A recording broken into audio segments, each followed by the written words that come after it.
أما بعد فأعوذ بالله من الشيطان الرجيم بسم الله الرحمن الرحيم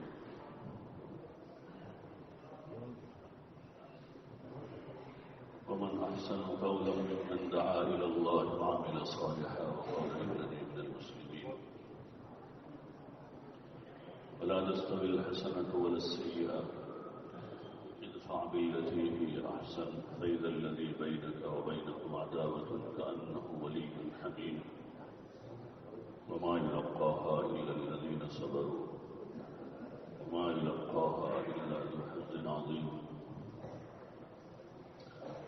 وقال تعالى قل هذه سبيلي يدعو إلى الله على بصيرة أنا ومن اتبعني وسبحان الله وما أنا من المشركين صدق الله العظيم.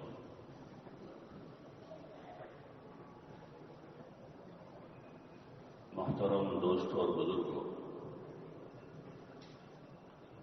اللہ جل جلالہ کا بے انتہا فضل ہے.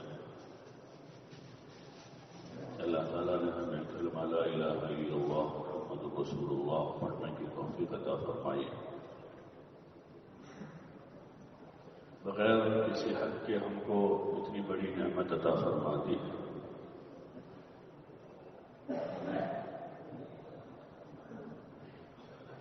اس پر ہم اللہ تعالیٰ کا جتنا بھی شکر ادا کریں تھوڑا. ہماری کیا حیثیت تھی؟ ایک ناپاک نطفے سے پیدا ہوئے،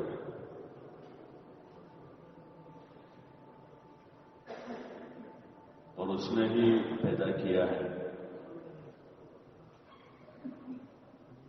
اور پھر اس نے اتنی بڑی نعمت دی ہے کہ ساتوں زمین و آسمان کو ایک پلڑے میں رکھا جائے اور ایک پلڑے میں لا الہ الا اللہ محمد رسول اللہ کو رکھا جائے. حدیث پاک میں آپ صلی اللہ علیہ وسلم نے فرمایا رجحت بہن لا الہ الا اللہ، کہ لا الہ الا اللہ والا جو پلڑا ہے وہ ساتوں زمین آسمان والے پلڑے کو ہوا میں اڑا دے گا. یعنی اس کی کوئی حیثیت ہی نہیں. ساتوں زمین ساتوں آسمان جو اس وقت ہم کو دکھنے میں بہت بڑا دکھتا ہے،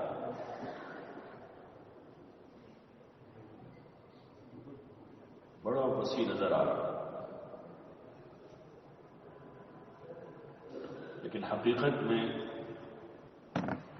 اللہ کی بنائی ہوئی کائنات کے سامنے یہ چیزیں بے حیثیت. ابھی ہم ان آنکھوں سے اس کو دیکھ رہے ہیں، یہ آنکھیں بھی انہی چیزوں کو دیکھنے کے لیے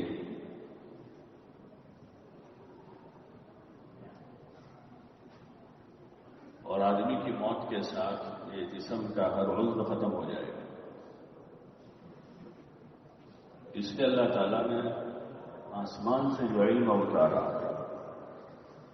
اس علم میں اس دنیا کے علاوہ کی جو اللہ کی بنائی ہوئی چیزیں ہیں اس کا ذکر کیا.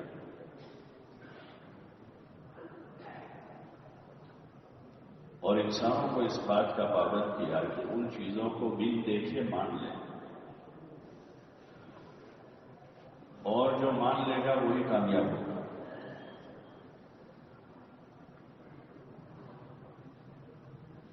جو چیزیں اللہ نے بنائی تھی یہ تو ایک عارضی نظام ہے، وقتی چیز ہے. باوجود ان تمام رونق کے جو ہم دیکھ رہے ہیں اس دنیا کی اور اس کا حسن، اس کی خوبصورتی،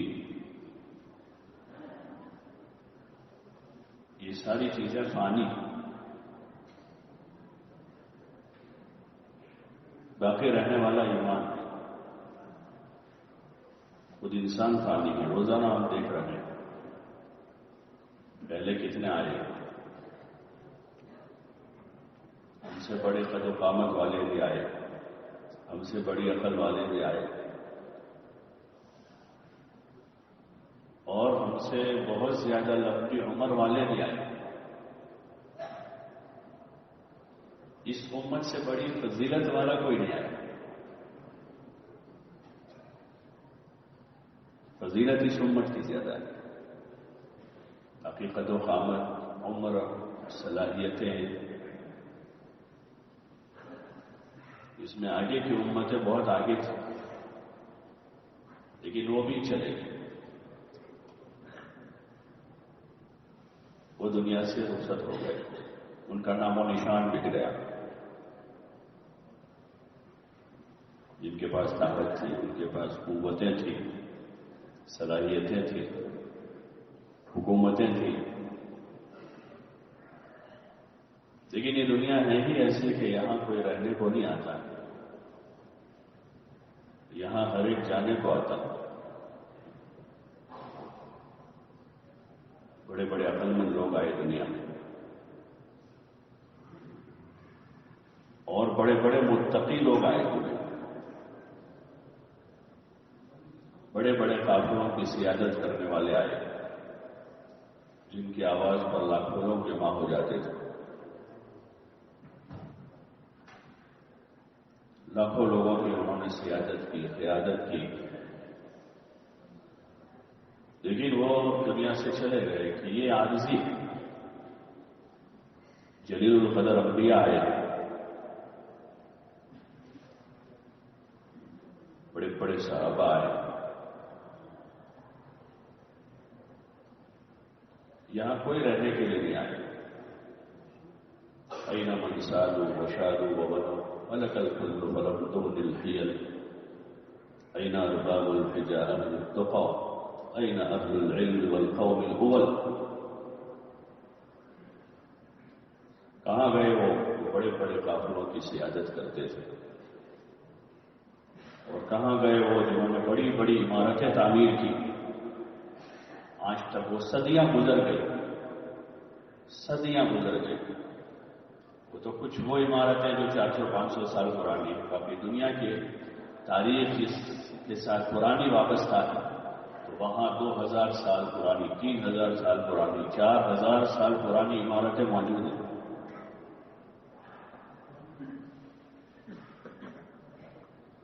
مصر میں جو پیرامڈ ہے، پیرامڈ اس کو ہزاروں سال ہو گئے.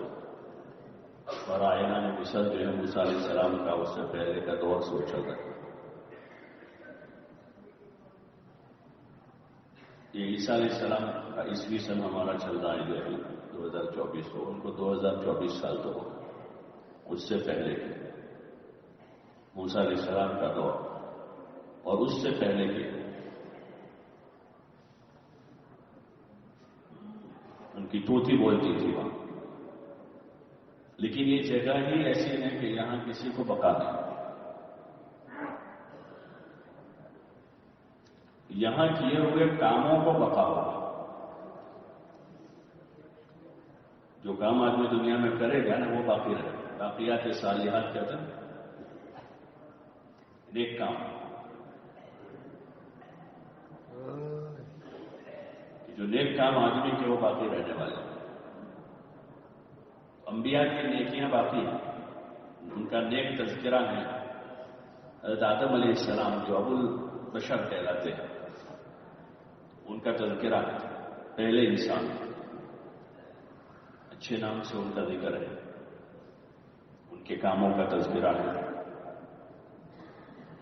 حضرت نوح علیہ السلام، ہود علیہ السلام، لوط علیہ السلام، یونس علیہ السلام، اور حضرت ابراہیم علیہ السلام، حضرت اسحاق، حضرت یعقوب، یوسف علیہ السلام، ان کے نیک کاموں کا تذکرہ ہے. اور ایسے جتنے اچھے لوگ دنیا میں گزرے ان کے نیک کاموں کا ذکر باقی،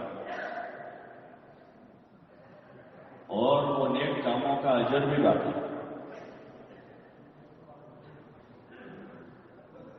وہ قیامت میں آدمی کو کام دے گا سب. باقی یہاں آدمی کی کمائی ہوئی دنیا جو ہے وہ آدمی کو کام نہیں دے گی. آدمی کے فتح کیے ہوئے ملک ہیں، آدمی کی حاصل کی ہوئی شہرت ہے. جس چیز کے پیچھے اس وقت انسان دوڑا بھاگا جا رہا، مال کے پیچھے، ملک کے پیچھے، شہرت کے پیچھے، تو وہ ساری چیزیں فنا ہیں. سب چیزوں کو فنا ہے. کل من علیہا فان، جو کچھ بھی ہے سب کو فنا۔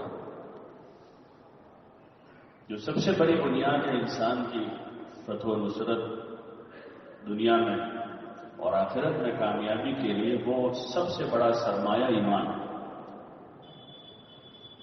جس کی دعوت لے کر سارے انبیاء علیہ السلام آئے۔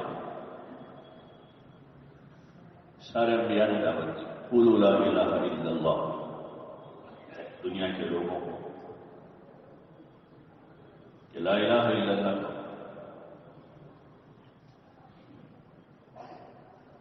سب سے بڑا بول ہے، اللہ سب سے بڑا ہے، اس کا نام سب سے بڑا ہے، اس کی بات سب سے بڑی ہے اور اس کا حکم بھی سب سے بڑا ہے۔ دنیا میں بھی بڑا آدمی ہوتا ہے جس کی بات بڑی شمار ہوتی ہے، اس کو لوگ بڑی عزت سے لیتے ہیں، قدر کرتے ہیں کہ بڑے آدمی کی بات سب سے بڑا اللہ، اللہ اکبر اللہ اکبر۔ 5 وقت یہ ندا دلوائی جاتی ہے، سب تک پہنچا، اور اسی لیے اذان کو بلند آواز سے کہنے کا حکم، تو آواز بلند کہی جائے، سب تک پہنچے۔ اس لیے پہلے زمانے میں آواز پہنچانے کے لیے کوئی مینارہ بنا دیا جاتا تھا، اونچا مائک تھے نہیں، تو اوپر جا کر وہ آواز دیں، ندا کریں، اذان پڑھے، سب کے کانوں میں یہ ندا گونجے، اللہ اکبر اللہ اکبر۔ دنیا اسی کی بنائی ہوئی ہے، وہی سب سے زیادہ حقدار ہے کہ اس کا نام پوری قوت سے بولا جائے، اسی کا نام لیا جائے۔ جیسے دنیا میں جو لوگ کارنامے کرتے ہیں تو لوگ ان کا نام ان کارناموں سے زور زور سے بولتے ہیں، یاد کرتے ہیں اور حق سمجھتے ہیں کہ ان کا حق ہے اور انہوں نے کام کیا۔ اس کو لوگ انصاف کا تقاضا سمجھتے ہوئے بات برابر ہے، انہوں نے کیا ہے تو بولا جانا چاہیے۔ پوری کائنات جس اللہ نے بنائی ہے، زمین اس نے پھیلائی ہے، آسمان اسی نے بنایا ہے، دریا صحرا سمندر، جو کچھ ہمیں نظر آ رہا ہے وہ بھی، اور جو ہمیں نظر نہیں آ رہا ہے وہ بھی۔ جو ہمیں نظر آ رہا ہے وہ بہت تھوڑا ہے، جو ہم کو بہت بڑا دکھتا ہے وہ بہت ہی تھوڑا ہے۔ پوری کائنات کا جو حساب ہے اس میں یہ زمین تو بہت تھوڑی چھوٹی سی ہے، اس سے بڑھ کر اور بہت کچھ ہے۔ تو اس سب کا بنانے والا ایک اللہ ہے، اسی اللہ کو جاننا، اسی اللہ کو ماننا اور اسی اللہ کے حکم کی اطاعت کرنا، یہ بندوں کے ذمہ ہے۔ بندگی کا یہی تقاضا ہے کہ سب سے پہلے اللہ کو اس کی تمام تر صفتوں کے ساتھ آدمی قبول کرے۔ اس کی ذات کو قبول کرنے میں تو اہل مکہ کو بھی کوئی زیادہ مشکل نہیں تھا، وہ بھی یہی کہتے تھے کہ اللہ ایک ہے، اور وہی بتاتے تھے اس کو، اور آسمان کی طرف اشارہ کر کے آسمان والا۔ جب مسئلے پھنس جاتے تھے تو آخر میں وہی کہتے تھے کہ اب تو آسمان والا کچھ کرے گا۔ اس لیے ہر زمانے میں دنیا میں جتنے مشرکین ہوئے ہیں، غیر ایمان والے ہوئے ہیں، وہ ان کا اس پر تو اتفاق رہا دہریوں کے علاوہ، چھوٹے چھوٹے جو معبود انہوں نے گھڑے اور بنائے کہ جن کو شریک ٹھہرایا اللہ کے ساتھ، تو وہ اللہ کے ساتھ ان کو شریک ٹھہراتے تھے۔ بڑی اکثریت انہیں کی رہی دنیا میں، لیکن اس کی صفتوں کے ساتھ اسی کو اکیلا تسلیم نہیں کیا۔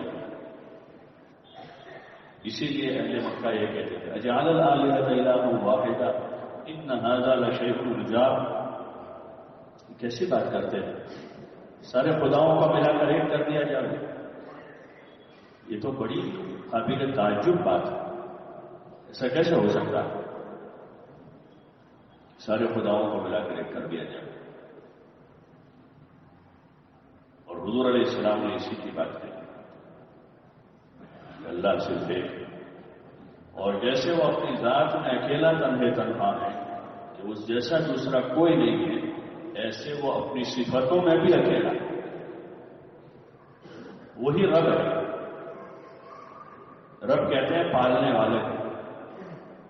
اس لیے عربی میں مجازن باپ کو رب البیت کہتے ہیں، مجازی معنی کہ گھر کا پالنے والا، گھر کے ضروریات مہیا کرتا ہے. رب پالنے والا، پالنہار. تو پیدا کرنے سے لے کر موت تک پیدائش کی جو حاجتیں ضرورتیں تھیں انسان کے بننے کے لیے، اس کے لیے اللہ نے اپنا ایک نظام چلایا اور ایک ناپاک نطفے سے انسان کو وجود دیا ہے، اور اپنی قدرت سے اللہ پاک نے انسان کو بنایا. اگر آدمی اپنی پیدائش پر غور کر لے تو دنیا میں وہ پریشان نہیں ہوگا. اسی لیے اللہ پاک دعوت دے رہا ہے وَفِي أَنفُسِكُمْ أَفَلَا تُبْصِرُونَ کہ تم اپنی ذات میں غور و فکر نہیں کرتے. اس غور و فکر کی کمی کی وجہ سے ہم دنیا میں پریشان ہیں. جن چیزوں پر غور و فکر کرنے کو کہا گیا تھا ان چیزوں سے صرف نظر، وہاں سے نظر ہٹا کر آدمی صرف اسباب دنیا پر غور و فکر میں لگا ہے. غور و فکر یہاں کرنے کو کہا کہ اپنی پیدائش پر آدمی اپنی ذات میں غور و فکر کرتا تو وہ اللہ کو پالے. اور وہ ایمان والوں نے ایک علامت بھی بتائی ہے کہ کلام پاک میں اللہ تعالیٰ کا ارشاد ہے ان فی خلق السماوات والارض واختلاف الليل والنهار لآیات لأولی الألباب الذين يذكرون الله قياما وقعودا وعلى جنوبهم ويتفكرون في خلق السماوات والارض ربنا ما خلقت هذا باطلا سبحانك فقنا عذاب النار. یہ زمین آسمان کی بناوٹ، زمین و آسمان کی بناوٹ وہ دعوت دے رہے ہیں، اس پر غور و فکر کیا جائے. واختلاف اللیل والنہار، دن اور رات کا عدلنا بدلنا، کتنا بڑا کام ہوتا ہے روزانہ، کتنا بڑا کام ہوتا ہے. ایک زبردست اجالا ہے، اس اجالے میں سے اندھیرا ہو جاتا ہے، اور پھر صبح ایک زبردست کام ہوتا ہے کہ اندھیرے میں سے اجالا نکل آتا ہے. کتنا بڑا کام ہو رہا ہے. اس پر دعوت دی گئی کہ اس پر غور و فکر کیا جائے. واختلاف اللیل والنہار لآیات لأولی الألباب، عقل والوں کے لیے اس میں نشانیاں ہیں کہ وہ عبرت لیں، اس سے ادھر ادھر گم نہ ہو جائے اور اس کے بنانے والے سے غافل نہ ہو جائے. دن اور رات کا بنانے والا، بدل کرنے والا، اور اسی طرح زمین اور آسمان کو بنانے والا. لآیات لأولی الألباب، عقل والوں کے لیے اس میں نشانیاں. پھر اللہ پاک عقل والوں کی نشانیاں بتاتے ہیں کون ہیں. ابھی کی دنیا میں تو جن کو بڑے اسٹیجوں پر ایوارڈ دیے جا رہے ہیں، ناچنے والوں کو، گانے والوں کو، دنیا میں فساد مچانے والوں کو، لوگ ان کو عقل مند سمجھ رہے ہیں کہ ان کو پیش کیا جا رہا ہے لوگوں کے سامنے. ناچنے والے ہیں، گانے والے ہیں، کھیل کود والے ہیں، لہو و لعب والے ہیں، جھوٹے ہیں، مکاری کرنے والے ہیں، بدماشی کرنے والے ہیں، عیاشی کرنے والے ہیں. تو لوگ وہاں اس طرف جا رہے ہیں، اپنے بچوں کو ان کے جیسا بنانے کے عزائم کر رہے ہیں. وہ راستے بتا رہے ہیں بچوں کو. اور یہاں اللہ پاک تو کہہ رہا ہے کون عقل مند؟ الذین یذکرون اللہ قیاما وقعودا وعلی جنوبہم. یہ تین کیفیتیں انسان کی ہوتی ہیں، تین حالتوں میں آدمی ہوتا ہے، یا تو کھڑا ہوتا ہے، یا بیٹھا ہوتا ہے، یا لیٹا ہوتا ہے. چوتھی کوئی حالت نہیں. کھڑا ہے، بیٹھا ہے، لیٹا ہے. الذین یذکرون اللہ قیاما وقعودا وعلی جنوبہم. وہ لوگ عقل مند ہیں جو اللہ کو یاد کرتے ہیں، کھڑے ہوئے بھی، بیٹھے ہوئے بھی، لیٹے ہوئے بھی. وَيَتَفَكَّرُونَ فِي خَلْقِ السَّمَاوَاتِ وَالْأَرْضِ. اور دوسری علامت ان کی بتائی کہ وہ زمین آسمان کی بناوٹ میں غور و فکر کرتے ہیں، اور پھر کہتے ہیں ربنا ما خلقت هذا باطلا، کہ یا اللہ ہمارے پروردگار تو نے ان چیزوں کو بیکار پیدا نہیں کیا. یعنی اللہ تک پہنچ گئے، اللہ کو یاد کرتے کرتے، زمین آسمان کی بناوٹ میں غور و فکر کرتے کرتے نتیجہ کیا نکلا کہ ان کی زبان سے یہ نکلا بے صاف تھا، ربنا، اے ہمارے پروردگار، ما خلقت هذا باطلا، کہ تو نے ان چیزوں کو بیکار پیدا نہیں کیا. قنا عذاب النار، یا اللہ ہمیں جہنم کے عذاب سے بچا لے. اس لیے کہ سب سے بڑا مرحلہ وہی جس سے بچنا ہے، اور وہاں بچنے کا انتظام یہی ہوگا. وہاں جا کر کوئی ایمرجنسی نہیں ہوگی کہ آگے بچائے گا، یہاں سے انتظام کر کے جانا پڑے گا. ہوتا ہے بھائی، بعض لوگ ایمرجنسی میں انتظام کر لیتے ہیں، تو وہاں کوئی ایمرجنسی انتظام نہیں ہوگا، یہاں سے انتظام کر کے جانا پڑے گا بچنے کا. فقنا عذاب النار، تو آدمی کا ایمان بڑھ جائے گا، اللہ کا تعلق بڑھ جائے گا، اللہ کی ذات پر، اس کی صفات پر یقین آدمی کا بڑھ جائے گا. اور ایسا ایمان رکھنے والا زمین پر کبھی پریشان نہیں ہو سکتا، کبھی پریشان نہیں ہو سکتا. وہ جس حال میں ہوگا اس حال میں وہ راضی ہوگا، پریشانی اس کے قریب نہیں گزر سکتی. اسی لیے حضرات انبیاء علیہ السلام پر ان کے زمانے کے بے ایمانوں کی طرف سے زبردست حالات آئے. ابتدا میں خود نبی کریم صلی اللہ علیہ وسلم کو بھی لالچ دی گئی کہ وہ یہ باتیں بند کر دیں، ایمان کی بات، اللہ کی ربوبیت کی بات، آخرت کی بات، اور اللہ کے غیر سے نہ ہونے کی بات. جو سب سے بڑی چیز چبھتی تھی ان کو وہی تھی کہ یہ ہمارے معبودوں کو برا بھلا کہتے ہیں. یہ کہتے تھے کہ یہ ہمارے باپ دادا کے معبودوں کو برا بھلا کہتے ہیں. یہ کہتے تھے، آپس میں باتیں کرتے تھے کہ یہ شادی ہو گیا ہے، یعنی بے دین ہو گیا نعوذ باللہ. اور جن معبودوں کی ہمارے باپ دادا نے پرستش کی یہ ان کو برا بھلا کہہ رہے ہیں. یہی ان کو سب سے زیادہ چیز چبھ رہی تھی. لیکن حضور علیہ السلام نے ڈنکے کی چھوٹی بات کہی، قولوا لا الہ الا اللہ. وہ اس کے مفہوم کو اچھی طرح سمجھتے تھے کہ کیا کہنا چاہ رہے ہیں. ہم نے کلمہ پڑھا ہے لیکن ابھی تک ہم اس کا مفہوم نہیں سمجھے، اس لیے اللہ کے غیر کا اثر ہمارے دلوں پر ہے. اس کے مفہوم کو نہ سمجھنے کی وجہ سے اور اندر اس کی جگہ پر کلمے کے نہ پہنچنے کی وجہ سے ہم اللہ کے غیر سے متاثر ہیں.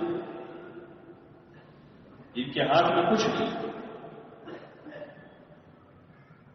ان کے ہاتھ میں کچھ بھی نہیں. وہ اپنا لقمہ حلق سے نیچے اتارنے میں محتاج ہے، وہ اپنے کاموں میں محتاج ہے، اور اتنے کمزور ہیں کہ ہر نقصان پہنچانے والی چیز کی عبادت کرتے ہیں. کہ جو چیز بھی نقصان پہنچاتی ہے اس کی عبادت ہے. وہ اتنے کمزور ہیں، لیکن ہم اپنے ذوق ایمان کی وجہ سے متاثر ہیں. حضرت مولانا الیاس صاحب رحمۃ اللہ علیہ یہی بات فرماتے ہیں کہ اس وقت مسئلہ جو ہے مال دولت کی کمی کا، علم کی کمی کا، یا انسانوں کی کمی کا نہیں، یا مقلیت نہیں، بلکہ سب سے جو بڑا مسئلہ ہے وہ یقین کی کمی کا ہے. کہ یقین کمزور ہے اللہ کی ذات سے، اس لیے کہ اللہ کی نصرت اور مدد جو ہے وہ یقین والوں کے ساتھ.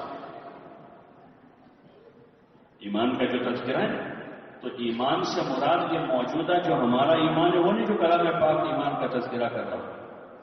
انتم الاعلون ان کنتم مومنین، کہ تم ہی سربلند رہو گے اگر تم مومن ہو.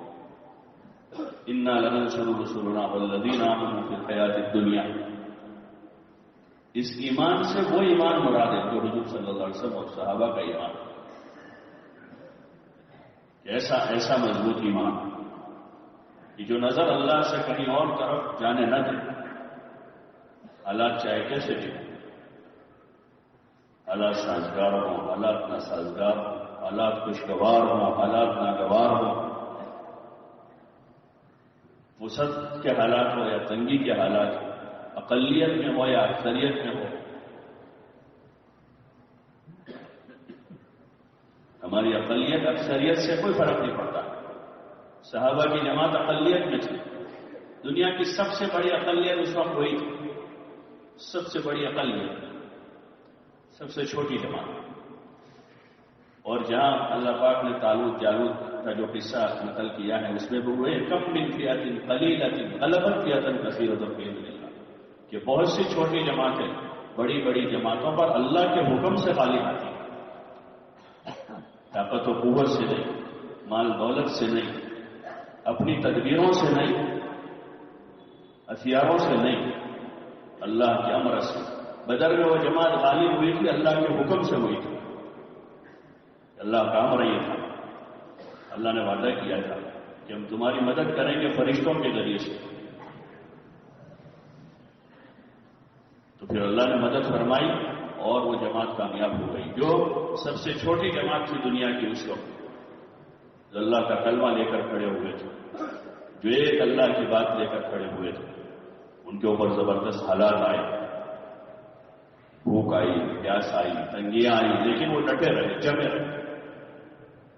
ایمان کے بعد یہی مطالبہ ہر مومن سے، استقامت کا مطالبہ.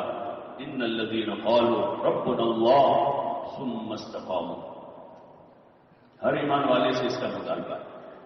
جس نے کہا ہے کہ اللہ ہمارا رب ہے، اب دوسرا کام اس کے ذمہ ہے کہ جم جائے اس کو. دنیا حالات کا گھر ہے، یہاں حالات آئیں گے. ان حالات میں آدمی اپنے ایمان پر جمع ہے، چاہے حالات کسی بھی نوعیت کے بدل بدل کر آتے ہیں. حالات بدل بدل کر آتے ہیں تو ان حالات میں آدمی جمع رہے اپنے ایمان پر، اپنا بول نہ بدلے. چاہے سازگار حال ہو تب بھی یہی بولے کہ اللہ ہمارا رب ہے، وہ ہمارا پالنہار ہے. کہ گھر میں کھانے کو کچھ نہیں ہے، لیکن آدمی ہے کہ اللہ بہت بڑا، اللہ ہمارا رب ہے، وہ کھلائے. ہاں، آدمی لوگوں کے سامنے دست سوال دراز نہیں کرے گا، بلکہ اللہ پر یقین کرے گا کہ اللہ راستہ کھولے گا، اللہ روزی دے گا، اللہ کھلائے گا، اللہ پلائے گا، وہی پالے گا. سوال کر کے اپنے آپ کو ذلت کی طرف نہیں لے جائے گا، بلکہ یقین اللہ پر کرے گا. تو یہ اللہ کی مدد کا مستحق بنے گا کہ اس نے بندوں کے سامنے ہاتھ نہیں پھیلایا ہے بلکہ اللہ پر یقین کیا ہے، تو یہ مدد کا مستحق بنے گا. مدد کا دروازہ کھلے گا اس کے لیے، اس لیے کہ روزے کی ذمہ داری اللہ نے لے رکھی. وہ رب ہے، اس کے ذمے ہے. ما من دابۃ فی الارض الا علی اللہ رزقها، اللہ روزی کا ذمہ دار ہے. اس کا تذکرہ اللہ پاک نے کلام پاک میں فرمایا کہ زمین پر چلنے والا کوئی جاندار ایسا نہیں ہے جس کی روزی کی ذمہ داری اللہ نے اپنے ذمہ نہ لی. سب کی روزی کی ذمہ داری اللہ کے ذمہ ہے، کسی حکومت کے ذمہ نہیں ہے، اللہ کے ذمہ ہے. جتنی امیدیں حکومتوں سے وابستہ کرتے لوگ، اگر اتنی امید اللہ سے وابستہ کر لیں تو اللہ پرندوں کی طرح روزی دیتا ہے، جیسے پرندوں کو پہنچا دیتا ہے. حدیث پاک میں لو کنتم تتوکلون حق توکلہ، کہ اگر تم اللہ پر ایسا بھروسہ کرو جیسا بھروسہ کرنے کا حق. جیسے دنیا داروں کے جھوٹے وعدوں پر لوگ بھروسہ کرتے ہیں، جھوٹے وعدے ہیں ساتھ لیکن بھروسہ کرتے ہیں، اور اللہ کا وعدہ سچا ہے. آپ علیہ السلام لو کنتم تتوکلون حق توکلہ، کہ اگر تم اللہ پر ایسا بھروسہ کرو جیسا اس پر بھروسہ کرنے کا حق ہے، لرزقکم کما یرزق الطیر، اور اللہ پاک تم کو اس طرح روزی دے گا جیسے پرندوں کو روزی دیتا. تغدو خماصا وتروح بطانا، کہ وہ صبح بھوکے پوٹے نکلتے ہیں اور شام کو پیٹ بھر کے واپس آتے ہیں، ان کو روزی مل جاتی ہے. کتنے پرندے ہیں دنیا میں، ہزاروں لاکھوں پرندے ہیں، ان کی روزی کا نظام اللہ نے کیا ہوا. اور وہی ان کو سوچاتا ہے کہ کہاں جانا. ان کے پاس کوئی سوشل میڈیا نہیں ہے, ان کے پاس کوئی انٹرنیٹ کنیکشن ہے. بولو نا بھائی, نہ کوئی کنیکشن ہے ان کے پاس, نہ کوئی ان کے پاس کوئی سوشل میڈیا ہے ان کے پاس, لیکن وہ اپنے روڈ پر چلے جاتے ہیں. کہاں ان کی روزی. بہت سارے پرندے تو ملکوں کا سفر کر کے ملکوں تک جاتے ہیں, ہزاروں میل سفر کر کے جاتے ہیں, اپنی روزی کے پیچھے جاتے ہیں. روزی وہاں ہے, ان کی روزیوں کا نظام اللہ نے کیا ہے. سمندر کی مچھلیوں کی روزی کا انتظام کیا ہے اور ان کو وہاں روزی مل جاتی ہے. ایسے اللہ تعالیٰ نے انسانوں کی روزی کا بھی انتظام کیا, اور سب سے باعزت روزی انسان کی, سب سے باعزت روزی انسان کی. باعزت طریقے سے ان کو کھانے کا طریقہ بتایا, باعزت روزی کی. لیکن انسان خود ہی اپنی روزی کو خراب کرتا, اور اس کی بھی بڑی وجہ یقین کا ضعف ہے. اللہ پر آدمی کے یقین کی کمزوری ہے, تو آدمی روزی کے لیے ایسے اسباب تلاش کرتا ہے کہ جس سے انسان ذلیل ہو جاتا ہے. جھوٹ بول کر, دھوکہ دے کر, غبن کر کے اس کو کبھی عزت مل سکتی. ایک آدمی نے جھوٹ بول کر سامان بیچا ہے, اس وقت تو اس نے نفع لے لیا ہے, لیکن کیا اس آدمی کو عزت مل سکتی؟ ایک آدمی نے دھوکہ دے کر سامان بیچا ہے, ایک آدمی نے غبن کر کے سامان بیچا ہے,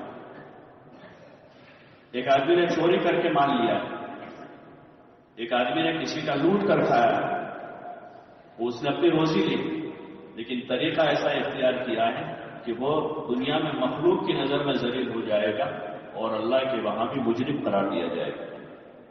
اور اس کی وجہ یہی ہے کہ یقین کا ضعف.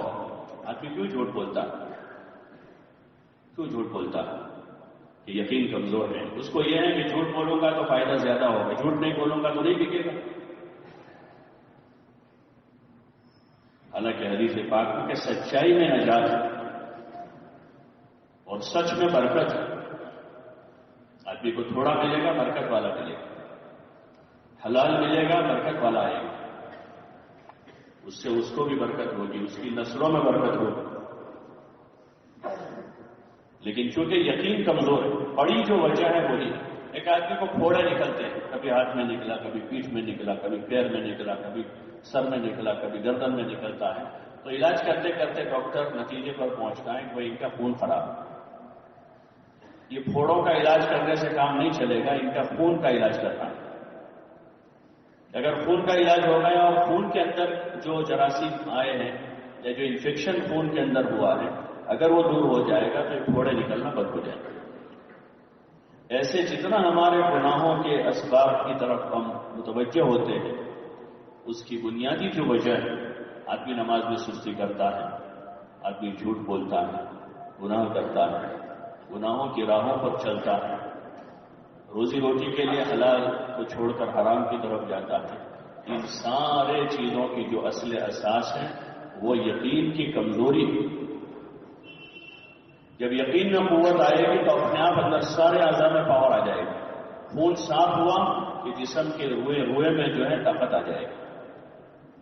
ایسے جب ایمان بنے گا تو پھر آدمی کی نماز میں جان پڑے گی, آدمی کی نظر جھکے گی, آدمی کا پیر خیر اور نیکی کی طرف چلے گا, آدمی کی سوچ بدلے گی. کہ اندر سے ہی سارا کنیکشن ہے. دل بادشاہ ہے, دل پورے جسم کا بادشاہ ہے. وہ جو امر کرے گا وہی کرے گا, جسم کے اعضاء وہی کام کرے گا.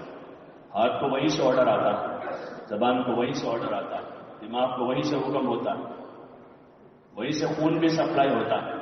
ظاہری ہم چیز دیکھیں کہ قلب سے ہی پورے جسم میں سپلائی ہوتا ہے خون کا بھی. اس لیے دل کا دورہ پڑتا ہے تو آدمی کا خون بند ہو جاتا ہے جانا, تو اس کے ساتھ ہی ایک دم کڈنی پر افیکٹ ہو جاتا ہے کہ یہاں ہارٹ اٹیک ہوا, کڈنی کو خون نہیں ملا اتنے گھنٹے تک تو کڈنی ڈیمیج ہو گئی. یہاں ہارٹ اٹیک ہوا, دماغ پر اثر پڑتا ہے, اور فل اٹیک میں پورے جسم پر اثر ہو جاتا ہے کہ پورے جسم سے روح قبض ہو جاتی ہے, ہارٹ بند ہو گیا. روحانی اعتبار سے بھی وہیں سے سارا نظام چلتا ہے. اس لیے آپ علیہ السلام نے اسی کی طرف اشارہ فرمایا. سبھی سے بات الا ان فی الجسد لمضغہ، کہ انسانی جسم میں گوشت کا لوتھڑا ہے، اذا صلحت صلح الجسد کلہ، کہ اگر وہ خون کا لوتھڑا، وہ گوشت کا لوتھڑا صحیح ہو گیا تو پھر پورا جسم صحیح ہو جائے گا۔ وَإِذَا فَسَدَتْ فَسَدَ الْجَسَدُ كُلُّهُ أَلَا وَهِيَ الْقَلْبُ، اور اگر اس میں فساد ہے تو پھر جسم میں فساد ہوگا، اور سن لو وہ دل ہے۔ اس لیے انبیاء علیہ السلام کی محنت کا میدان انسانوں کے قلوب تھے۔ آپ علیہ السلام نے لوگوں کے دلوں پر محنت کر کے دلوں میں ایمان کو بھرا، اللہ کا یقین پیدا کیا اور آخرت سمجھائی لوگوں۔ ان چیزوں کا یقین بنانا جو یقین سے متعلق چیز، یہ بنیاد ہے۔ عمل کا فساد جو ہے آدمی کو اتنا مہلک نہیں ہے جتنا یقین کا فساد مہلک ہے۔ ہاں، یہ سب سے بڑا فساد ہے اور اس کی سب کو ضرورت ہے۔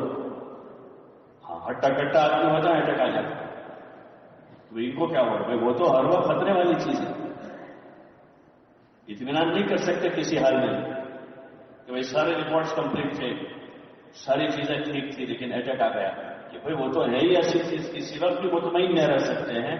ایسے ایمان کے باب میں کسی وقت مطمئن نہیں رہ سکتے ہیں۔ اس لیے جن لوگوں کے پاس ایمان کا سرمایہ بہت زیادہ تھا وہ ہر وقت متفکر تھے، وہ ہر وقت فکر مند تھے۔ صحابہ محمد صلی اللہ علیہ وسلم کے بارے میں ہر وقت اپنے ایمان کے بارے میں فکر مند ہوتے تھے۔ حضرت حنظلہ کا قصہ بارہا سنتے ہیں، اپنے گھر سے باہر آ گئے، ایک دم سے پکارتے ہوئے نافق حنظلہ، کہ حنظلہ منافق ہو گیا۔ حضرت ابوبکر رضی اللہ عنہ سے ملاقات ہوئی تو انہوں نے پوچھا کہ کیا ہوئی بھائی، کیا بات ہو گئی؟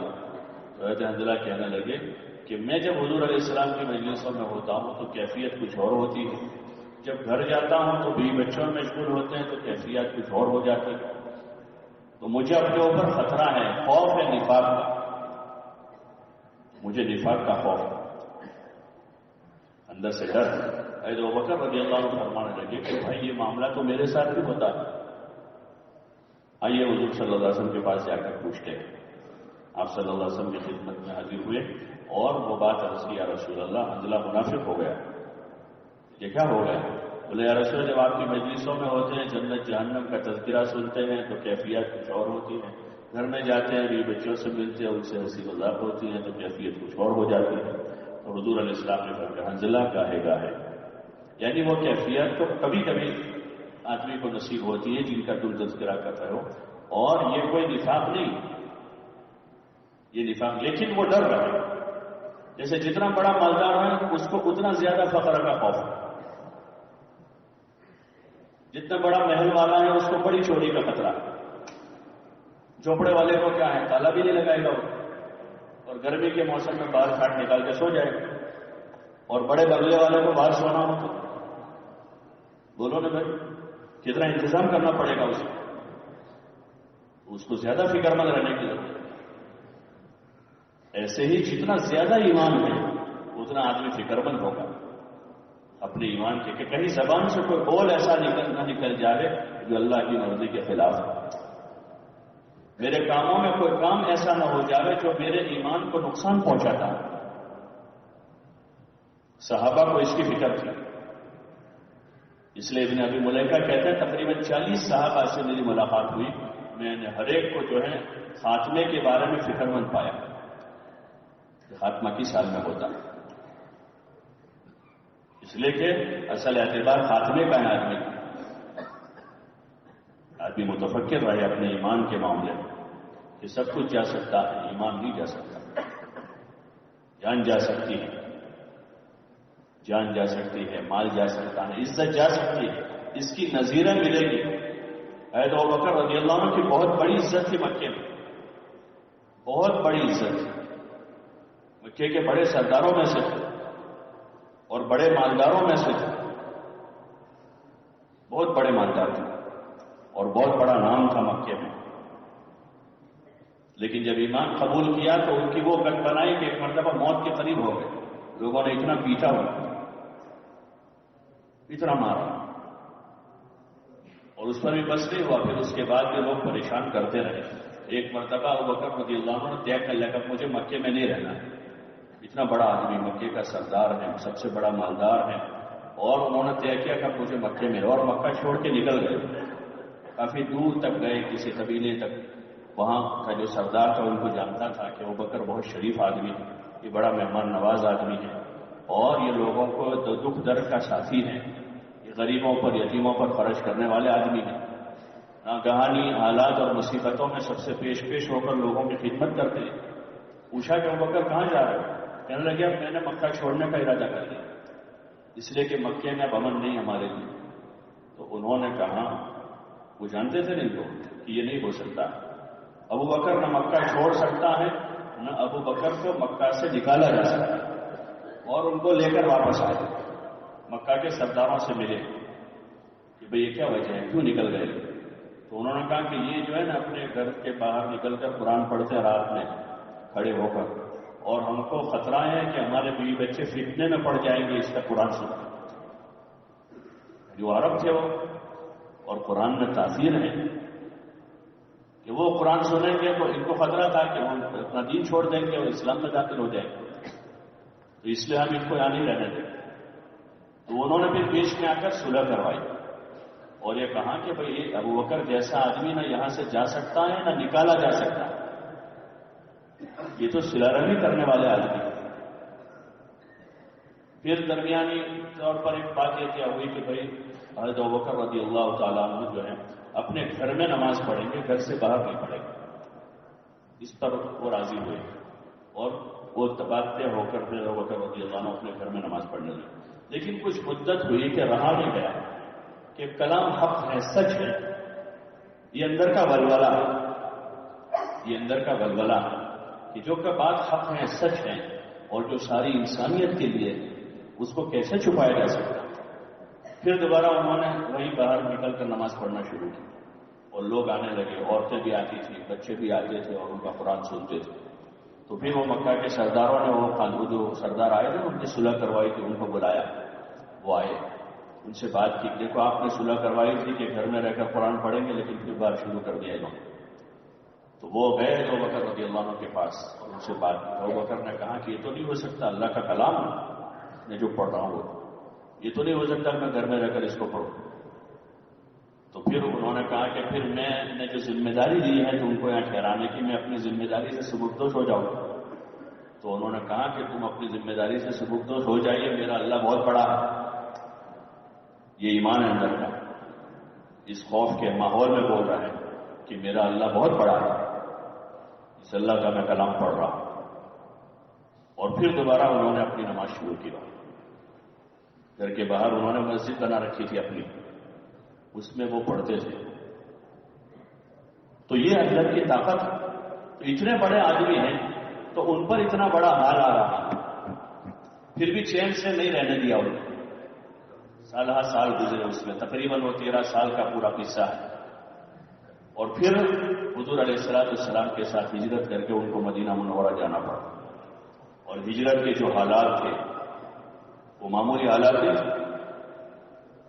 لیکن ان سب چیزوں کے بعد انہوں نے اپنے ایمان پر زد نہیں آنے دیا، اپنے اسی ایمان پر باقی رہے، ایمان کا بول بولتے رہے، اللہ کی بڑائی بولتے رہے، ناگواریوں میں بھی، ناسازگار ماحول میں بھی ایک اللہ کی بات کرتے رہے۔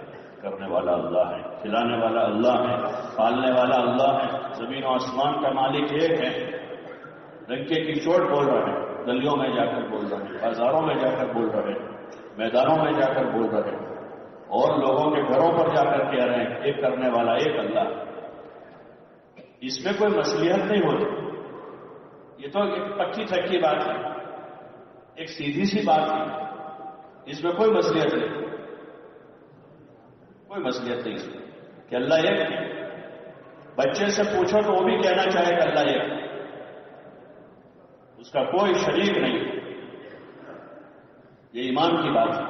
اور بوڑھے سے پوچھا جائے کہ اللہ ایک ہے، اس کا کوئی شریک نہیں، جیسے وہ اپنے نام میں، اپنی ذات میں اکیلا ہے، اپنی صفتوں میں بھی اکیلا ہے، اس کا کوئی شریک و ساجی نہیں، اس کا کوئی بھاگیدار اور پارٹنر نہیں ہے، وہ اپنی پوری قوت اور طاقت کے ساتھ ہے۔ لا حول ولا قوت الا باللہ، اور وہ ہر چیز پر قادر ہے. وہو علی کل شیء قدیر. وہ زندہ سے مردہ کو وجود دے دیتا ہے اور مردہ سے زندہ نکالتا ہے. اور جو قدرت کے تذکرے کلام پاک میں حدیثوں میں آئے ہیں وہ آج بھی اپنی اسی قدرت کے ساتھ ہے. اور اس کی مدد جو ہے وہ ایمان والوں کے ساتھ ہے، کمزور ایمان والوں کے ساتھ نہیں ہے.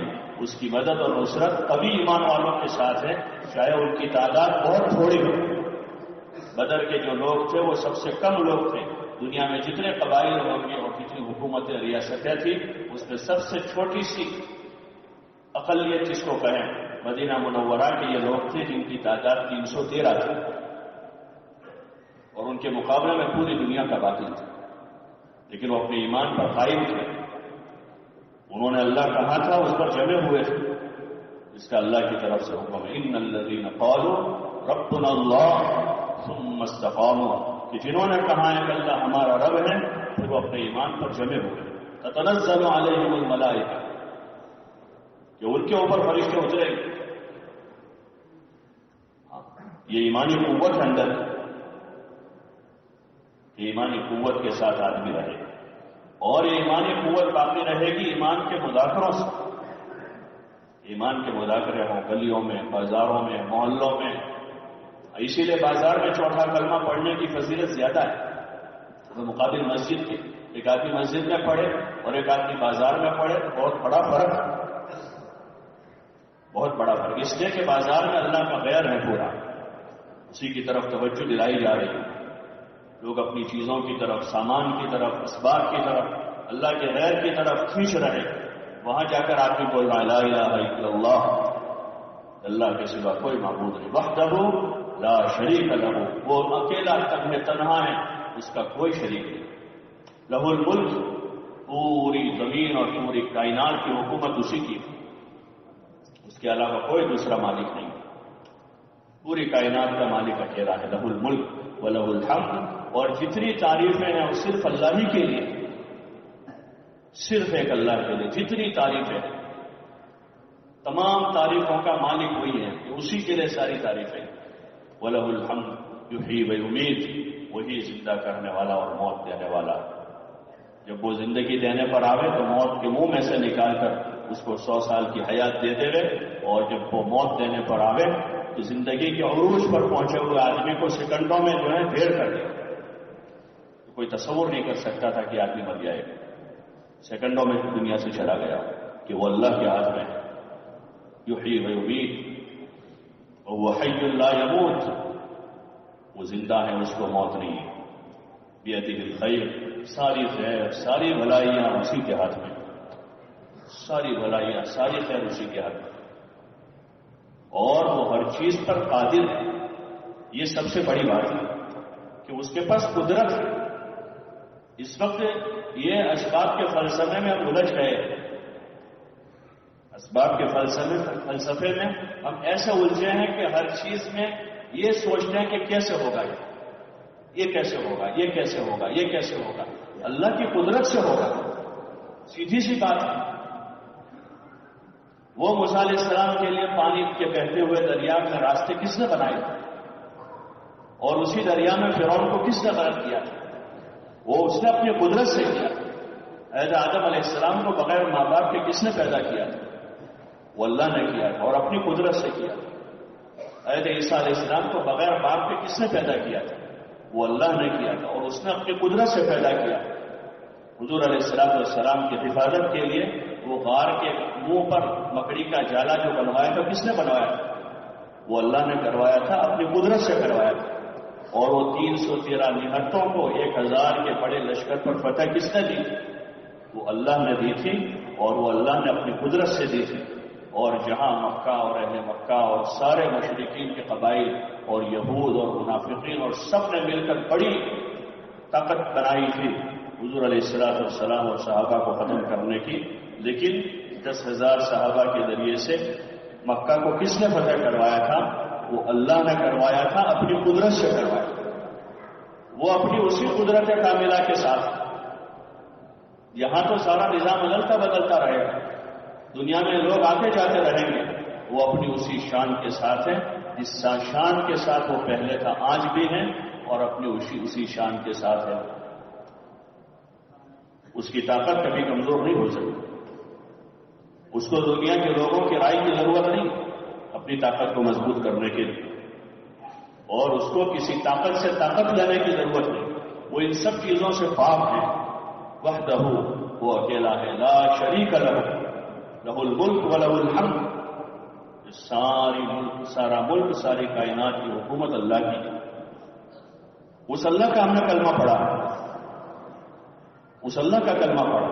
جتنا ہم دنیا میں امیدیں دلانے والوں پر یقین کر لیتے ہیں، اگر اتنا یقین اللہ پر کر لیں اور اتنا یقین اللہ کے بتائے ہوئے جو اعمال ہیں حضور صلی اللہ علیہ وسلم کے ذریعے سے جو اللہ تعالیٰ نے انسانوں تک پہنچائے، ان اعمال سے زندگی بننے کا یقین کر لیں تو اللہ کبھی دنیا میں ہمیں ذلیل نہیں کرے گا. وہی بات حضرت عمر رضی اللہ عنہ نے فرمائی کہ ہم تو دنیا میں ذلیل لوگ تھے. نحن كنا اذل الناس، کہ ہم تو دنیا میں ذلیل تھے.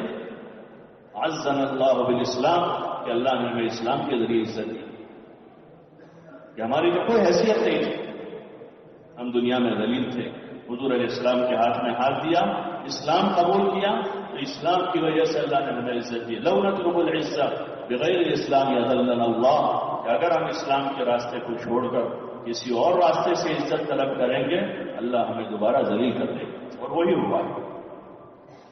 ہوا کہ جب تک ایمان والے اپنے ایمان کے ساتھ، اپنے اعمال کے ساتھ، اپنے اخلاق کے ساتھ حضور صلی اللہ علیہ وسلم کے بتائے ہوئے طریقے کے ساتھ دنیا میں جی رہے تھے، تو دنیا میں آگے بڑھتے جا رہے تھے اور دنیا ان کے قدموں میں آ رہی تھی.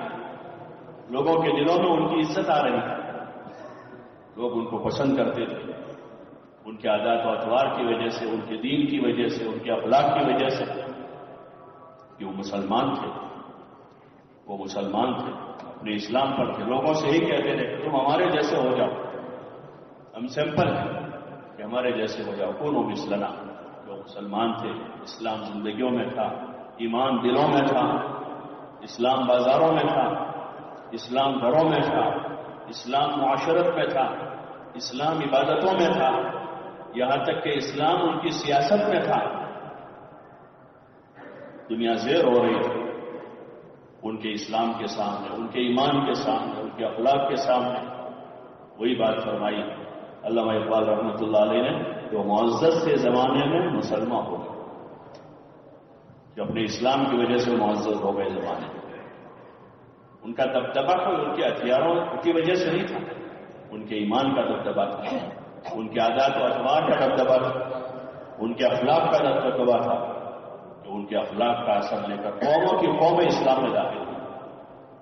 ہاں، اور دنیا سے وہ سارا باطل نظام دھیرے دھیرے ختم ہوتا گیا، اور عرب سے نکل کر وہ عجم تک پہنچے، اور یورپ تک پہنچے، افریقہ کے جنگلوں تک پہنچے، اور کہاں سے کہاں پہنچے. وہ وہی چیز تھی، کوئی نئی چیز نہیں تھی ان کے پاس. وہی چیز تھی جو آپ علیہ الصلوۃ والسلام نے عطا فرمائی تھی، دین کی شکل کی. دین تھا وہ اسلام تھا. اسی کا مطالبہ ہر زمانے میں انسانوں سے، اور یہی آسان راستہ ہے، یہی سب سے آسان راستہ ہے جو حضور علیہ الصلوۃ والسلام لے کر آئے. آپ خود فرما رہے ہیں دین آسان، الدین یسر، لیکن اس کے لیے ضرورت ہے کہ سب سے پہلے تو ہم اس پر یقین کریں کہ اللہ پاک ہمیں دین کے راستے سے ہی کامیاب کرے. اس کے علاوہ کے جتنے راستے ہیں سب راستے کامیابی کے نہیں، وہ دھوکہ ہے. ہر چمکنے والی چیز سونا نہیں ہوتی، ہر چمکنے والی چیز سونا نہیں ہوتی، ہر چمکتی ہوئی چیز اصلی نہیں ہوتی، دھوکہ ہو جاتا ہے. ایسے دنیا میں رہتے ہوئے دھوکہ ہوتا. اس دھوکے کے ماحول میں ایمان کو بولنا ہوگا، اعمال کو بولنا ہوگا، اخلاق کو بولنا ہوگا، جیسے انہوں نے پوری قوت کے ساتھ اس کو بولا. اور جب انہوں نے بولا تو لوگوں نے ان کو بیوقوف کہا، لوگوں نے ان کو مجنون اور پاگل کہا، لوگوں نے ان کو جادوگر اور شاعر کہا، اور لوگوں نے ان کو یہ کہا کہ ان کو کوئی عقل وقل نہیں ہے، یہ ایسی باتیں کرتے ہیں، یہ نئی باتیں کرتے ہیں، ہم ایسی باتیں قبول نہیں کریں گے، ہم ان کی باتیں نہیں سنیں گے. ہم تو انہی باتوں پر رہیں گے جن پر ہم نے اپنے آباء و اجداد کو پایا تھا. انا وجدنا علیہ آبانا وإنا علی آثارہم مقتدون، کہ ہم تو اپنے آباء و اجداد کے مذہب پر رہیں گے جو ہمارے باپ دادا نے ہم کو سمجھا. یہ نئی نئی باتیں لائے جب انہوں نے یہ بولا کہ اللہ ایک ہے، اللہ کرتا ہے، اللہ کھلاتا ہے، اللہ پالتا ہے، کامیابی نماز پڑھنے میں ہے، کامیابی جو ہے مال خرچ کرنے میں ہے، کامیابی حلال میں ہے. جب انہوں نے یہ باتیں بولی تو لوگوں کو یہ باتیں عجیب لگتی تھیں. یہ کیسی باتیں کرتے ہیں؟ یہ نئے زمانے اور پرانے زمانے کی باتیں کرتے ہیں. جیسے آج کے دور میں غیر تو غیر بہت سارے ایمان والے کہہ رہے ہیں کہ یہ دنیا چاند پر جا رہی ہے اور یہ آئی ٹی کا دور ہے اور یہ کوالیفیکیشن کا زمانہ ہے اور یہاں پیسوں کی توتی بولتی ہے اور یہ کیسی باتیں کرتے ہیں. وہی دھوکہ ہے، وہی سب سے بڑا دھوکہ ہے کہ سارے انبیاء علیہ السلام جو بات لے کر آئے ہیں وہ سب سے سچی بات ہے. قولوا لا الہ الا اللہ تفلحوا، کہ لا الہ الا اللہ کہہ لو کامیاب ہو جاؤ. اور جو طریقہ حیات لے کر آئے انبیاء علیہ السلام وہ کامیابی کا راستہ لے کر آئے. اور امام الانبیاء والمرسلین حضرت محمد رسول اللہ صلی اللہ علیہ وسلم جو راستہ لے کر آئے ہیں وہ اب قیامت تک آنے والے انسانوں کے لیے، جب ان پڑھ رہنے کا دور تھا اس وقت بھی وہی طریقہ تھا، پڑھے لکھوں کے لیے بھی وہی ہے. جب گھر میں 2 وقت کھانا نہیں تھا تب بھی وہ تھا، اور دسترخوان پر 10 قسم کے سالن آ جائے تب بھی وہی طریقہ. جب پہننے کے کپڑے نہیں تھے اس وقت بھی وہی تھا، اور اب ایک ایک آدمی کے پاس 100 جوڑی کپڑے آ جاتے ہیں تب بھی طریقہ وہی رہے گا. کامیابی کا راستہ وہی ہے. جب زمین پر بستے تھے تب بھی وہی ہے، اور اگر اب وہ چاند پر فلوٹنگ ہو جاوے تب بھی وہی طریقہ رہے گا. قیامت تک کے لیے آپ کو محفوظ کیا گیا ہے، آپ کو رحمت للعالمین بنایا گیا ہے. پوری سارے جہانوں کے لیے رحمت ہے. اور آپ کی بعثت قیامت تک ہے. آپ کے بعد اب کوئی نبی نہیں ہے. آپ نے خود فرمایا لا نبی یہ بات ہے، کوئی نبی نہیں ہے. انا خاتم النبیین، میں نبیوں کا خاتم ہوں. اور اللہ تعالیٰ نے بھی فرمایا کہ آپ کے بعد اب کوئی نبی نہیں ہے، آپ کو خاتم النبیین بنایا. اس لیے ضرورت اس کی ہے کہ پوری عظمت کے ساتھ اور پورے یقین کے ساتھ ہم آپ کے طریقوں کو لے کر اٹھیں. بیٹھنے کا وقت نہیں ہے، آپ کے طریقوں کو لے کر اٹھنے کا وقت، اور اٹھ کر اپنے گھر میں محنت کریں گے کہ ہمارے گھر کا بچہ حضور کے مبارک طریقوں پر زندگی گزارے. اس کو لے کر محلے میں پھریں گے کہ ہمارے محلے کا بچہ آپ کے مبارک طریقوں پر زندگی گزارے گا. اس کو لے کر شہر میں پھریں گے اور وہ جوار میں پھریں گے. اس کو لے کر صوبے اور ملک میں پھریں گے اور پورے عالم میں اسی کو لے کر جائیں گے. یہ کوئی نئی بات نہیں ہے، یہ بہت پرانی بات ہے، سب سے پرانی بات ہے. پوری دنیا میں لے کر جائیں گے اپنی ذات سے عمل کرتے ہوئے اور اپنی ذات سے اس بات کا یقین اپنے اندر پیدا کرتے ہوئے. دنیا کے ایک انسان کے سامنے ہم اس حق کو واضح کریں گے، ان کی خدمت کرتے ہوئے، ان کے ساتھ اخلاق سے پیش آتے ہوئے، اپنے آپ کو چھوٹا بنا کر دنیا کے ایک ایک انسان کے سامنے ہم اس سچائی کو پیش کریں گے. یہ ہماری ذمہ داری ہے، یہ ہماری دوسری ذمہ داری ہے. پہلی ذمہ داری کہ اپنی ذات سے آپ کے مبارک طریقوں پر عمل کرنا، آپ کے لائے ہوئے دین کو اپنی زندگی میں داخل کرنا، اور دوسرے نمبر پر پوری انسانیت کے سامنے اس حقیقت کو واضح کرنا، سمجھانا. یہ ہمارے ذمہ ہے، ایک ایک کے پاس ہم جاویں. اور اس کو اللہ نے بہترین قول کہا، سب سے بہتر بات بتائی ہے من احسن قولا ممن دعا الی اللہ. تو اس سے بہتر کس کی بات ہو سکتی ہے جو لوگوں کو اللہ کی طرف بلاتا. اس سے بڑھ کر اس سے بہتر کوئی بات نہیں. سب سے بڑی بات یہی ہے اور سب سے بہتر بات بھی یہی ہے من احسن قولا ممن دعا الی اللہ وعمل صالحا. اور خود بھی اچھے عمل کریں اور اپنی اس دعوت پر اور اپنی اس عبادت پر اسے غرور نہ ہو، گھمنڈ نہ ہو، بلکہ وہ اپنے آپ کو عام مسلمانوں میں سے ایک عام مسلمان سمجھے کہ میں بھی ایک مسلمان ہوں. مجھے اپنی عبادت پر، اپنی دعوت پر، اپنے دین پر، اپنے تقوی پر کوئی غرور نہیں ہے، کوئی گھمنڈ نہیں ہے. میں بھی ایک مسلمان ہوں، اللہ کا بندہ ہوں، حضور صلی اللہ علیہ وسلم کا نمائندہ ہوں. یہ ہمارے ذمہ ہے، یہ معمولی چیز نہیں ہے. سب سے بہتر بات ہے، سب سے بڑی بات ہے، اور یہ پوری دنیا کے انسانوں کی امانت ہے ہمارے پاس کہ ہم سب کے پاس جا رہے ہیں. اور ان سے بات بتائیں گے. تو ہم اگر یہ بات ہم نے بھی لی ہے تو ہم نے اپنے اوپر احسان کیا, اور ہم کسی اور کو دیں گے وہ قبول کرے گا تو وہ اپنے اوپر احسان کرے گا. ایک سچی بات کو قبول کر لے اور اپنا زندگی کا رخ ٹھیک کر لے, اللہ کی طرف متوجہ ہو جاوے, اللہ کی عبادت کی طرف متوجہ ہو جاوے, اور اللہ کے جو احکام ہیں جو اللہ تعالیٰ نے اپنے نبی کریم صلی اللہ علیہ وسلم کے ذریعے سے عطا فرمائے ہیں ان احکامات کو قبول کر کے آپ کا اتباع کریں. ہاں, آپ کا اتباع کریں اپنی عبادت میں بھی, اپنے معاملات میں بھی, اپنی معاشرت میں بھی, اپنے اخلاق میں بھی. اس کے علاوہ کچھ اور نظر ہی نہ آئے. جیسے کوئی آدمی کو ذوق ہوتا ہے نا, ذوق بجے کھانے کا ذوق ہو, جہاں جائے گا بجے تلاش کر لائے گا. وہ چائے پینے والے کا چائے کا ذوق ہے, جہاں جائے گا چائے کی دکان تلاش کر کے لائے گا. بیڑی پینے والے جو ہیں مکے میں بھی بیڑی تلاش کر کے لاتے ہیں, ان کا وہ ہے. ایسے جب حضور کا طریقہ سامنے آ جائے اب اس کے علاوہ کچھ نہیں دکھے گا. جیسے صحابہ کا حال تھا کہ آپ کے طریقے کے سوا ان کو کچھ نہیں. حالانکہ اس زمانے میں بڑی تہذیبیں تھیں, روم اور فارس کی, اور دنیا ترقی یافتہ تھی. اس حساب سے ان کے پاس اپنے عادات و ادوار تھے, ان کے پاس اپنے طریقے تھے, ان کے پاس اپنی تہذیبیں تھیں. لیکن صحابہ نے حضور پاک صلی اللہ علیہ وسلم کی تہذیب میں اپنے آپ کو ایسا رنگ دیا تھا کہ پھر صحابہ دنیا کے لیے جہاں جہاں گئے وہاں والوں کو اپنی تہذیب میں رنگ دیا ہوا. صحابہ جہاں گئے وہاں جو ان کی سادگی تھی وہاں کے لوگوں میں منتقل ہوئی, جو ان کی عبادتیں تھیں وہاں کے لوگوں میں منتقل ہوئی, جو ان کی معاشرت تھی وہاں کے لوگوں میں منتقل ہوئی. یہاں تک ہوا کہ جو زبان صحابہ کی تھی وہ زبانیں منتقل ہوئی, اور پورا افریقہ جو ہے آج تک ان کی زبان عربی ہے. آج تک یہ مصر, سودان, مالی, موریٹانیہ اور ادھر تشاد اور وہ پورے جتنے علاقے ہیں ان سب جگہوں پر آج بھی, حالانکہ ان پر بڑی محنتیں ہوئی پچھلے 200-300 سال میں, لیکن آج بھی ان کی زبان عربی ہے.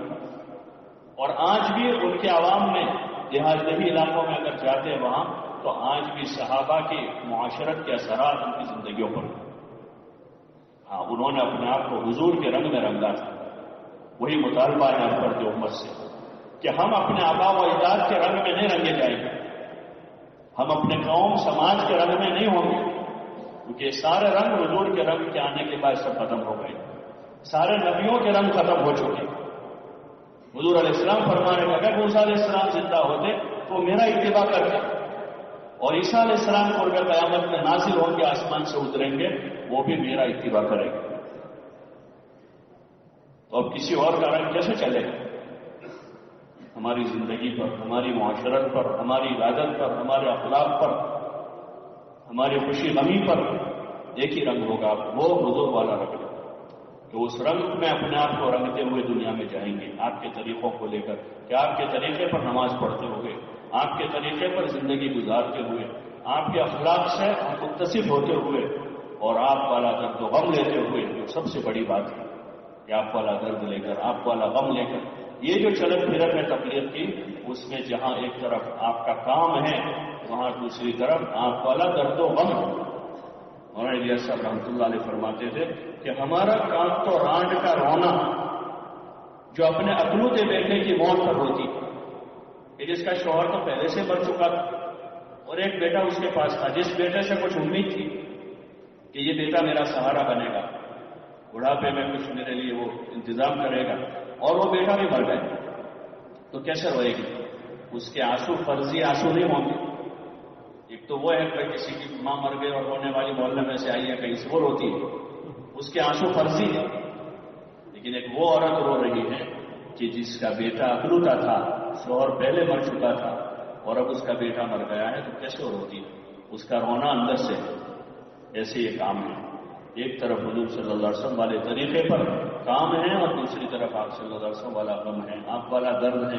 ایک ایک کے پاس جا کر ان کی خوشامد کرنا, منتیں کرنا, ہاتھ جوڑنا, پیر پڑ جانا, اپنے آپ کو بے حیثیت کر دینا اللہ کے لیے.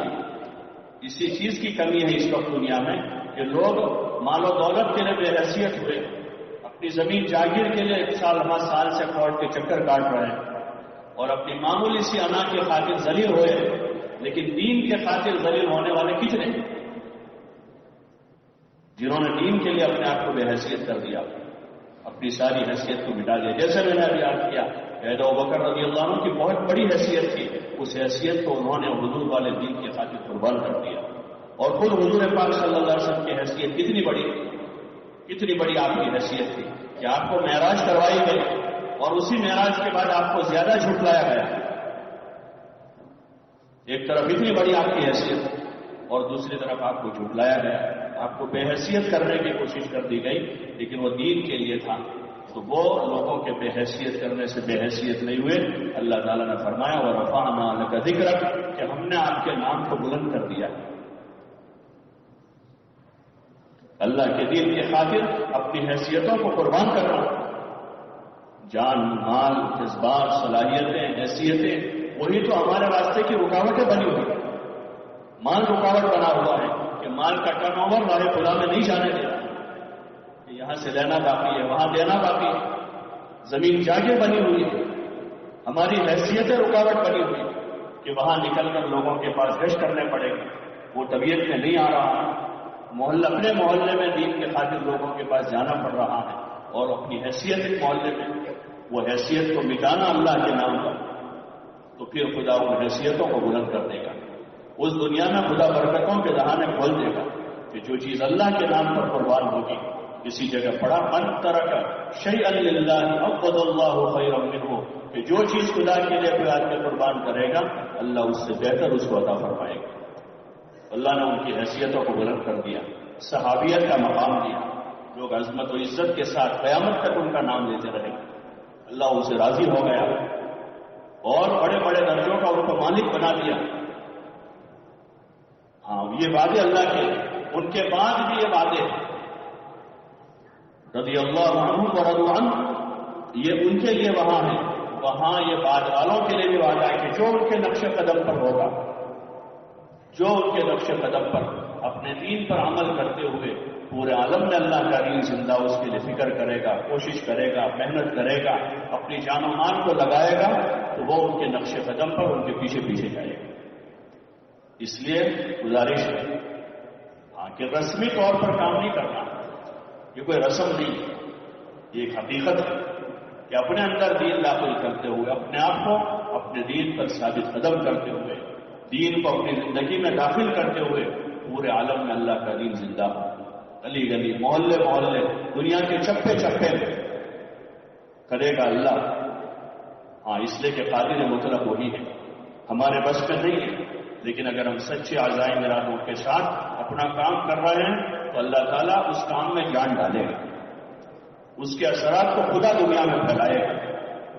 جیسے صحابہ کی چھوٹی جماعت تھی لیکن وہ کسی عزم کے ساتھ تھے، کسی ارادے کے ساتھ تھے، کسی حوصلے اور جذبے کے ساتھ تھے، تو اللہ پاک نے ان کی محنتوں میں ایسی جان پیدا کی جیسے ابھی میں نے عرض کیا دنیا کے چپے چپے میں اسلام پھیل گیا.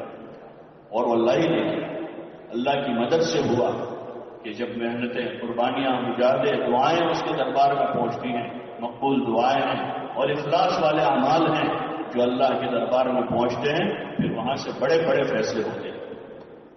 اور اللہ اپنے بندوں کی محنتوں کوششوں کو رائے گا نہیں جانے دیں. مخلصین کی کوششیں رائے گا نہیں جانے، چاہے وہ تھوڑی سی ہو، اللہ اس میں برکت ڈال دیتا ہے.